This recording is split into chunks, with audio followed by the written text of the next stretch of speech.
On the basis of their nature of hydrolysis, on the basis of nature of hydrolysis. अब यहाँ एक term आया नया, hydrolysis. Hydrolysis क्या होता है? किसी भी चीज का breakdown, breakdown of anything with the help of water, water के थ्रू किसी चीज का ब्रेकडाउन होगा तो उसको भी बोलते हैं हम हाइड्रोलिसिस। तो हाइड्रोलिसिस में मेन इसका की इंग्रेडिएंट क्या है? Water molecule. बिना वाटर मॉलिक्यूल कभी हाइड्रोलिसिस नहीं हो सकती। और जितनी भी डाइजेस्टिव रिएक्शंस होती हैं, जितनी भी स्टमक, हमारी पूरी एलिमेंट्री गट में जितनी, एलिमेंट्री कैनाल में जितनी भी रिएक्शन होती है, सारी की सारी हाइड्रोलिसिस सारी की सारी हाइड्रोलिसिस रिएक्शन होती है। भले ही आपको कुछ भी हो, स्टार्च का डाइजेशन हो, ग्लूकोज का डाइजेशन हो, कार्बोहाइड्रेट का, लिपिड का, कोई भी डाइजेशन, प्रोटीन का डाइजेशन, सारी हाइड्रोलिसिस, सारे के सारे डाइजेशन हाइड्रोलिसिस होते हैं। इसीलिए बोलते हैं कि गट में जो मेनली एंजाइम होते हैं हाइड्रोलिटिक एंजाइम प्रेजेंट होते हैं। ठीक है, तो अब हम इस बेसिस पे हम कार्बोहाइड्रेट्स को बांटते हैं 3 कैटेगरीज में। कार्बोहाइड्रेट्स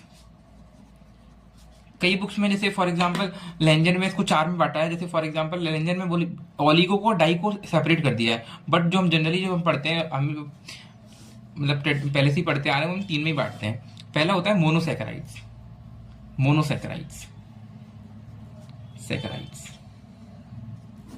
ठीक है। सेकंड होता है ओलिगोसैकेराइड्स, ओलिगोसैकेराइड्स।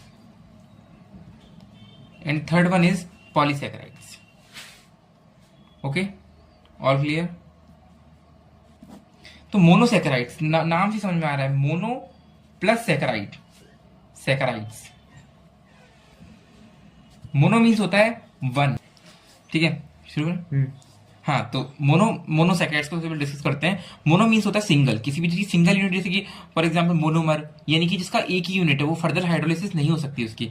उसी तरीके से मोनोसैकेराइड। और सैकेराइड्स का मतलब होता है, सैकेराइड्स ग्रीक वर्ड से आया है, जो ग्रीक वर्ड से आया है, ग्रीक वर्ड क्या है? सेकेरॉन, सेकहेरॉन।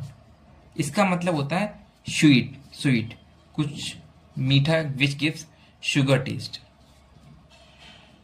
ओके, तो सैकेरॉन का मतलब क्या समझ में आ गया हमें? क्या है कि उसका मतलब स्वीटनेस से रिलेटेड है। तो मोनोसैकेराइड्स, तो मोनोसैकेराइड मतलब है इसमें single unit of sugar present है। फॉर एग्जांपल इसमें, जैसे कि फॉर एग्जांपल इसमें एग्जांपल आते हैं, ग्लूकोज आ जाएगा एग्जांपल, फ्रक्टोज आ जाएगा, इसमें गैलेक्टोज आ जाएगा।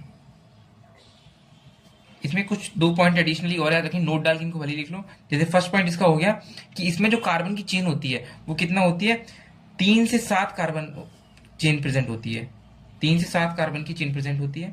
और एक बात हमेशा रखना, monosaccharide can never be hydrolysed. Monosaccharide कभी हाइड्रोलाइसिस शो नहीं करते, क्योंकि वो खुद ही सिंगल यूनिट से एक यूनिट किसी में फर्दर ब्रेकडाउन नहीं हो सकता। तो खुद ही सिंगल यूनिट है।